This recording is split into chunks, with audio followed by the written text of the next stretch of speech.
Today we're doing some maintenance on the FJ.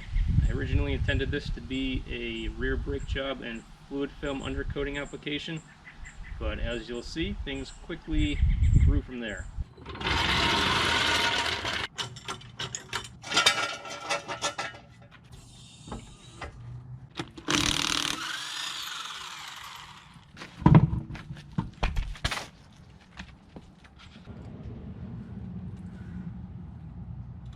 Not much brake pad left in there. You can see the pad on the right side has a lot more meat left to it than the left side. We'll have to see if the pins that this caliper slides on are hanging up. We'll check that out when you take it off. But that could be uneven brake wear from previous issues.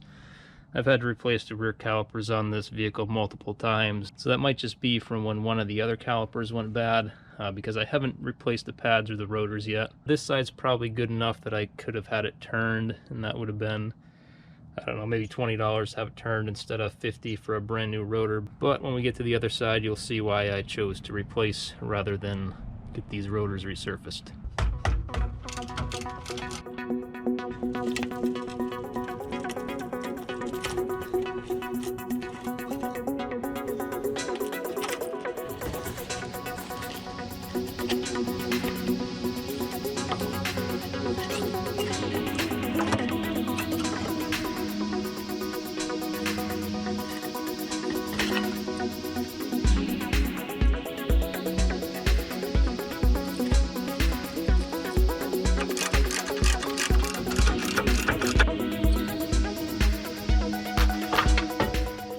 And while we've got the rotor off, it's a perfect time to check out the e-brake hardware.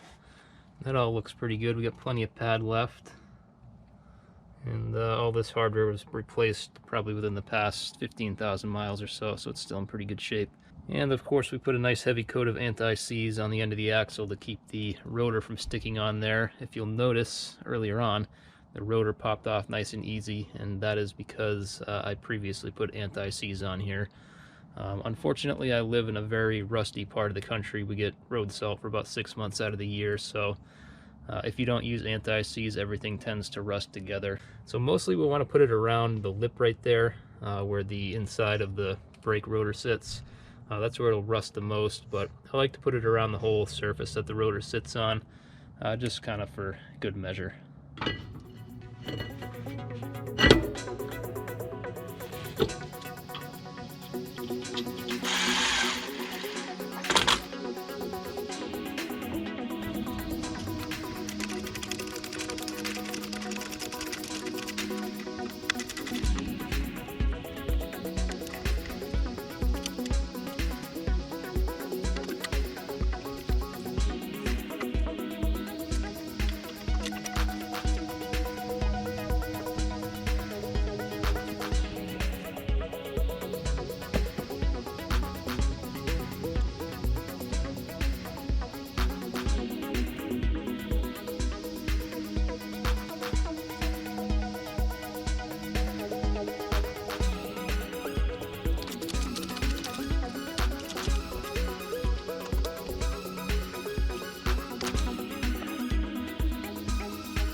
Alright, we've got a little bit of bonus content for you. This was just going to be a brakes and fluid film video, but I'm going to throw in an oil change for free, no extra charge to you.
And the last step in doing an oil change is to reset the oil change light, which shows up as maintenance required.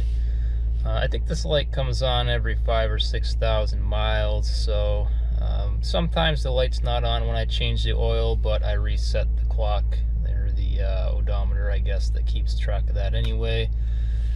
So no matter what, when I change the oil, I will reset this light. And the way we'll do that is we'll press the button on the dash here, we'll hold that down, turn the ignition on, and you see these dashes, eventually they'll go down to nothing. 000, there we go, light is reset, and that's all. One other note that I'll make is I usually use the B trip, so on the odometer we have a trip A and a trip B, and you know, I'll reset trip A every time I fill up the gas, so that I know how many miles are on a tank, in case the you know, the fuel gauge stops working. And then I use trip B to keep track of oil changes. So every time I change the oil, I'll reset trip B to 0. That way I can just quickly look and see how many miles are on the oil change without having to go find the slip of paper that I wrote the oil change mileage on. So I've been getting an O2 sensor code on the dash, a check engine light, for sensor 1, bank 2. Now, there are 4 O2 sensors on these FJs. Sensor 1 is going to be the upstream sensor, so the sensor that's in front of the catalytic converter. Sensor 2 will be behind the catalytic converter.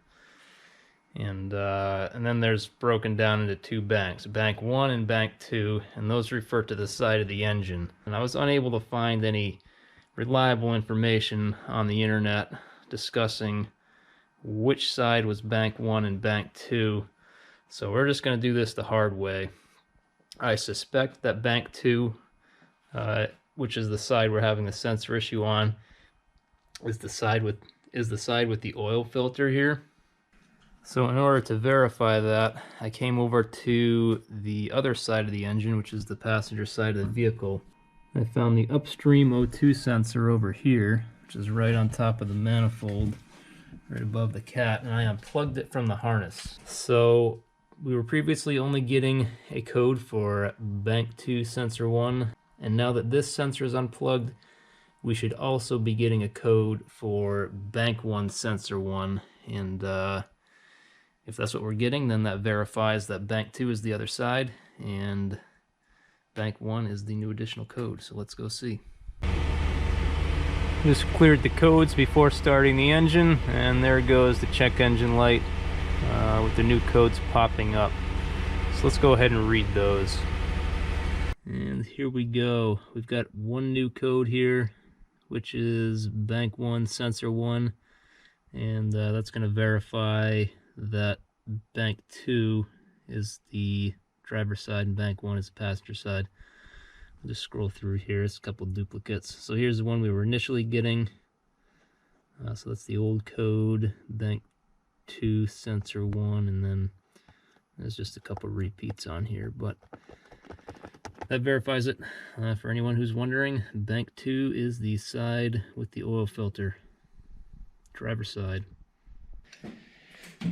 Now that we've determined which side it is, we gotta get this thing out of here, and there's no possible way.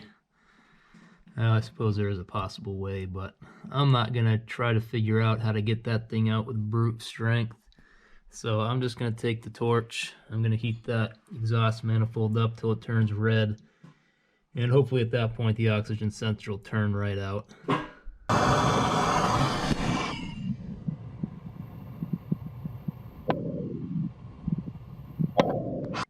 And we finally got that out. For anyone going at this in the future who is watching this video, I would recommend that you go at it from the bottom of the vehicle rather than the top like I did. But either way, we got it out, and you can see the remnants of the old O2 sensor on the top here. In the process of getting it out, I tried to use a crow's foot wrench, and that just kept pivoting on me, so I ended up slicing off the body with a cutoff wheel, and went ahead and used a regular socket on it, which made it much easier to get out. We'll have to use the crow's foot to get it back on there, but you know, that'll be a lot easier than pulling out the old one. So I'm going to liberally apply some anti-seize to the threads on this thing, and we'll go ahead and get it in, plug it in, and should be good to go. There it is, all installed, right in the middle of the screen there. So let's hop inside, we'll clear the code on the computer, and we'll start up the engine, and hopefully the code doesn't come back. If it does come back, then it's possible we have a wiring issue rather than a sensor issue, which would be unfortunate because I just went through all that work replacing the sensor. Next project, I got to pull this plastic bumper off. The winch is not working. I got to figure out why that's not working. And most importantly, I need to take care of the rust that's starting to form at the edges of the winch plate here. I wouldn't be too concerned about this, except it's only December right now, and we have 3 to 4 more months of salt on the roads, and if I don't take care of this now, that rust is probably going to eat in pretty far underneath the paint on here. So I'd rather nip this in the bud and hopefully only just be painting the ends rather than end up having to paint the whole plate again. Just touch that up. That should be good to go for at least another year or two now until I have to do it again. And then my winch. This winch has been nothing but problems for me. This is a Harbor Freight winch. It's probably 3 years old, 2 or 3 years old at this point. And except for the day I installed it, it really hasn't worked too great. I've had problems where it intermittently works. Usually when I need it, it doesn't work. And then when I go to try to figure out what's wrong with it, it starts working again. So finally, well, kind of finally, I got it to the point where it was no longer working. I pulled the bumper cover off. I verified that the electronics, the relays and everything in the control box are good, and it's something to do with the motor. So whether it's brushes that are sticking or there's a dead spot on one of the windings or something, I'm not really sure, but either way, it seems like if I hit this motor with a good chunk of metal like a hammer, well, I have the button pressed down to, you know, reel the cable out or in, it will start working. So I'm just gonna have to start carrying a heavy chunk of metal with me, and whenever I need to use the winch, hopefully that will be good enough to make this thing run. I do have another winch that I would eventually like to get on here, but I'm gonna have to modify this plate quite a bit to make it work. So maybe you'll see that someday, but that's not going to be a project anytime soon here. And on the topic of removing the bumper is actually held on by these plastic clips in the corners. There's one on each side, and this one ended up breaking when I was pulling the bumper off. I got the bumper off last time without it being an issue, but you can see this time I had to basically melt it back together, and then I crammed a bunch of epoxy in a few cavities, and hopefully it'll hold. You know, I realize these vehicles were, you know, built by Toyota to be basically disposable vehicles, but I mean, you know, how hard would it have been to just stamp a piece of steel in that shape? Next issue we're going to deal with is on my spare tire. I'm getting an air leak around the valve stem, so I spray soapy water on here.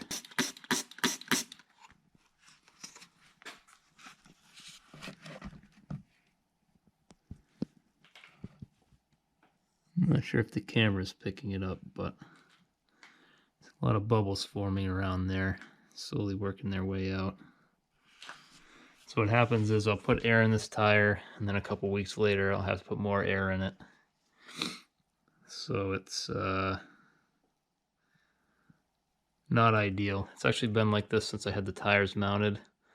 I got a super good deal getting all 5 tires mounted and balanced, so I didn't bother going back to the place and complaining about it. Basically mounted and balanced 5 of them for the price of 3, just because I paid cash.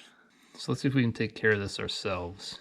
I've got this valve core removal tool here. I'm just going to pop out the valve core, let the air out of the tire.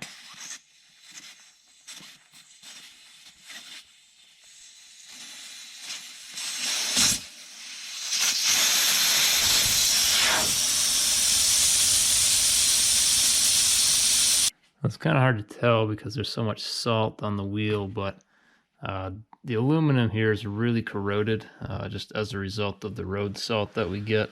And I think that's the issue with the valve stem seating here, is I think it's probably a little corroded around where this seats. And I'm probably going to have to bring this somewhere to get it fixed. They'll pop this out and then they'll clean up the mating surface and put a new one in. But I'm going to attempt to fix this on my own first. So first I'm going to take some soapy water and just spray all in here and try to get this thing lubricated.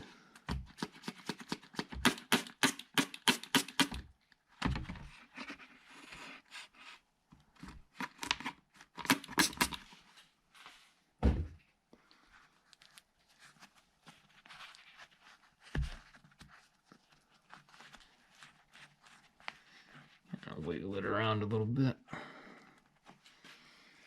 I'm just going to try to spin this a little to seat it a little better. I can't tell if that's turning.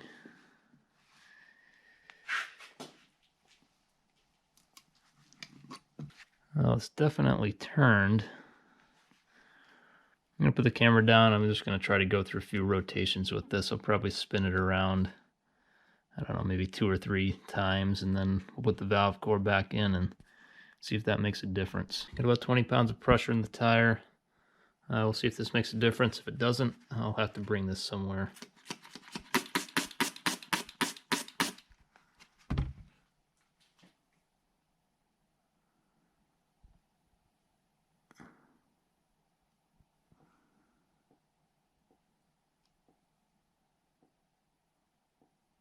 I actually don't see any bubbles there. I'm surprised, but I think we fixed this.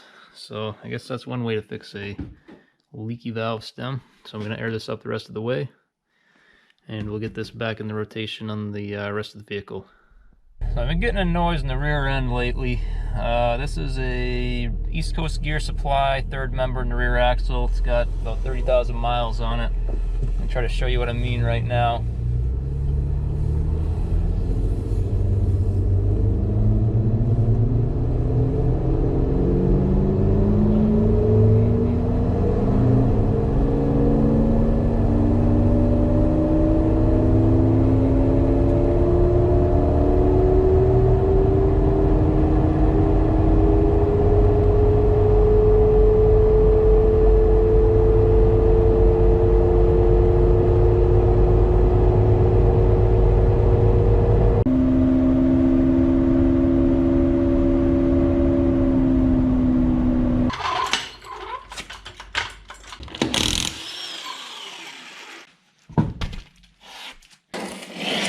And just like that, we've got the 3rd member out. So this is where the drive shaft comes in. Drive shaft spins the pinion, which then spins the ring gear, and then the axle shafts come out and go to each tire on each side. So just looking at this, I don't see anything obviously wrong, just with a quick look over. However, the issue becomes pretty apparent when we start spinning the flange here. So I'll let you just listen to this while I spin it for a second.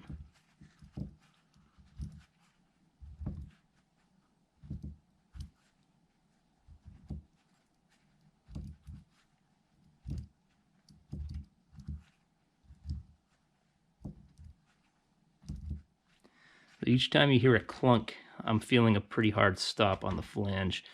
So it's, when you spin a flange like this, it should be super smooth, but this is really jumpy. Here's this hard spot right here, so I need to put a bunch of force in to keep spinning it. There we go, it's going. And there's another stop right there.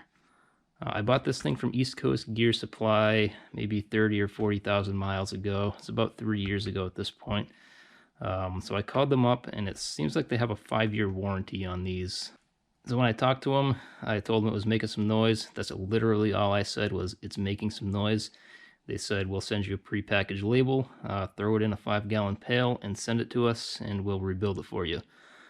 So it's kind of a pain that it didn't last any longer than 30, or that something was not quite right in here when the gears got set up.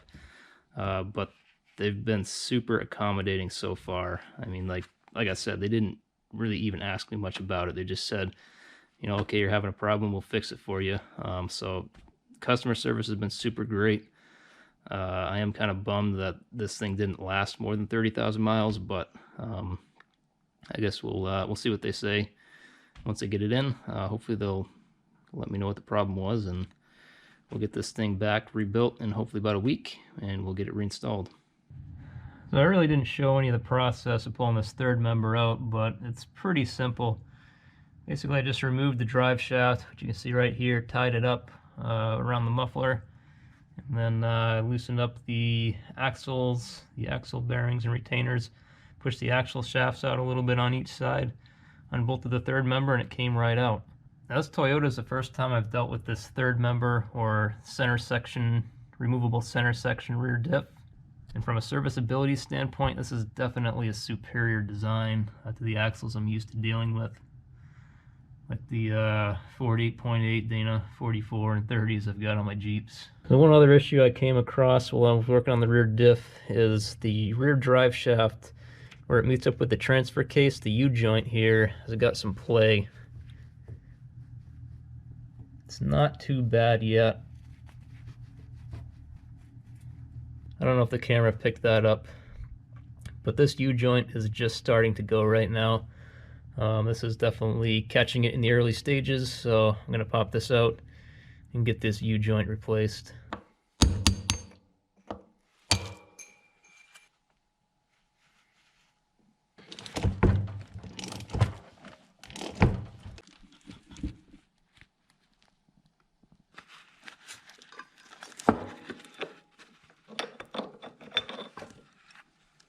Well, most U-joints I see tend to go bad from lack of lubrication.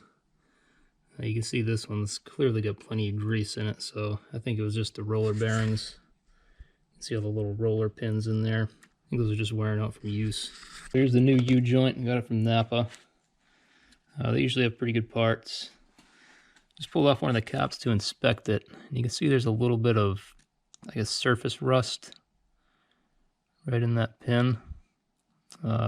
They all have it to some extent, but this one's seems to be the worst. I mean, it's not scaling or anything, it's just surface rust. I honestly don't know if that really matters. So I'm just going to install this, and if it fails, I guess we know why.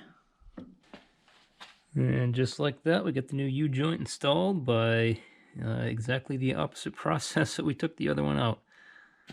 Alright, here is the rebuilt diff. A 1 week turnaround time from East Coast Gear Supply. You can see they've got the marking paint on all the gears to check the gear mesh. I'm not sure if the camera will pick it up well, but it's got a pretty good pattern on both sides of the teeth, not just the one. Kind of see the pattern on the other side here. And from here, I'm just going to check the backlash, which is basically the mesh between the ring gear here and the pinion gear, which you can see in the back. Just to make sure that that's within spec. As long as that's good, I'll spin the gear around, make sure there's no chips in the teeth, make sure nothing got damaged in shipping, and we'll pop this thing in. Ideally, you'd want to mount this on some kind of magnetic base, but you can get a general idea just by doing it this way.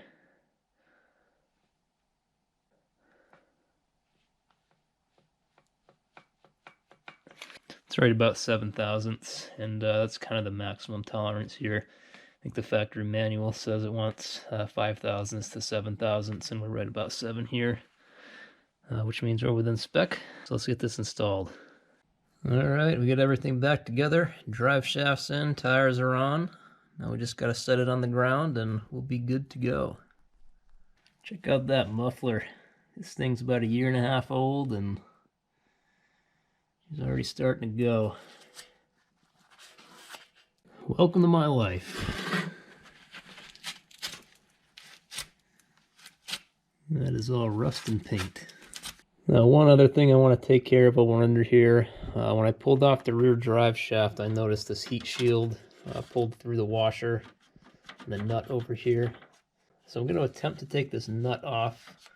Hopefully that stud doesn't snap, but I guess even if it does, we won't be any worse off than we are now. So as long as I can get the nut off, I'll put a bigger washer on there, hold this up. I think there used to be a heat shield above the muffler, but that fell off a couple years ago, I think. And well, the floor hasn't melted, so I'm not going to bother putting anything back up there. And there we go. Nice big old washer on there. Looks like the rest of them are all right for now. So I'm not going to bother doing that anymore. And I think we're done under here. Let's get on up to the top side.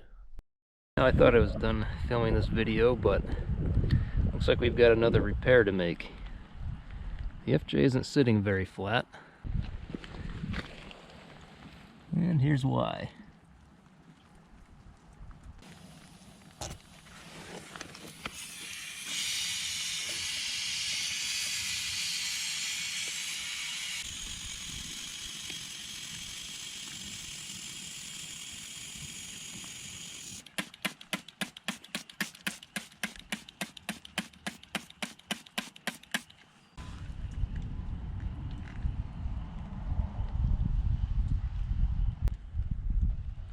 And there's the culprit right there.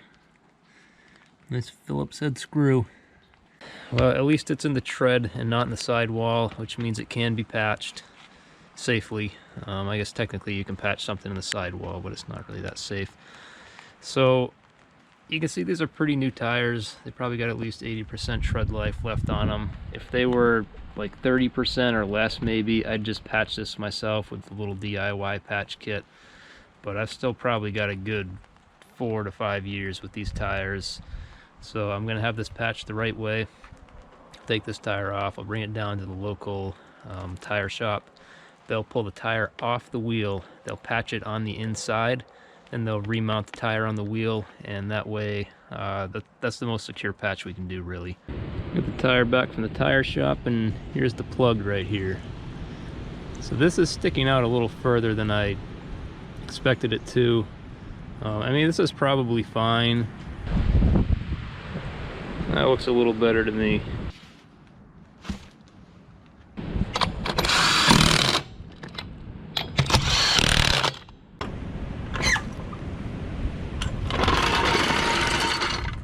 And that's going to wrap up this maintenance saga on the FJ. You know, there's always more we can do. As we all know, maintenance and repairs never end on any vehicle. For example, I do need another oil change after that first one. It's already hit 6,000 miles. Starting to hear an exhaust leak coming from somewhere in the front half of the exhaust, but I can't tell where, so I'm going to wait for that to get worse so I can hunt it down. And I'm sure if I thought about it, the list would just continue to grow. But this is where we're wrapping it up this time. As usual, thanks for watching. We'll see you on the next one.